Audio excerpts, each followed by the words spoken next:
ભારતીય સંસદના વિરોધ પક્ષના નેતા અને કોંગ્રેસના આગેવાન શ્રી રાહુલ ગાંધીએ અમેરિકામાં જઈને હજારો વંચિતોનું અપમાન કર્યું છે, લાખો વંચિતોનું અપમાન કર્યું છે। દેશ વિરોધી રાહુલ અને દેશ વિરોધી કોંગ્રેસ, ખાસ કરીને રાહુલ ગાંધીએ એવું કીધું છે કે અમે જો સત્તા ઉપર આવશું તો અનામત પ્રથા નાબૂદ કરીશું। આ એમને એવું મન મનાવી લીધું છે કે ભારતની અંદર અનામત પ્રથા નાબૂદ કરવી, એના વિરોધમાં આજનો અમારો આ કાર્યક્રમ છે।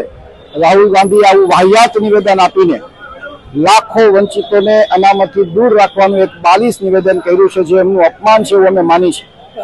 ખાસ કરીને મુકેશભાઈ, આ રીતનું નિવેદન છે તે ભાગ પડાવવાની નીતિ છે તે રાહુલ ગાંધી દ્વારા દાખવવામાં આવી છે। વર્ષોથી કોંગ્રેસની એવી નીતિ રહી છે, ડિવાઈડ એન્ડ રૂલ, ભાગલા પાડો અને રાજ કરો, અને પરિણામ સ્વરૂપ 60 વર્ષ સુધી દેશની અંદર શાસન કરીને દેશને અસંખ્ય વર્ષ, ઘણા બધા વર્ષો સુધી પાછળ ધકેલી દીધો છે।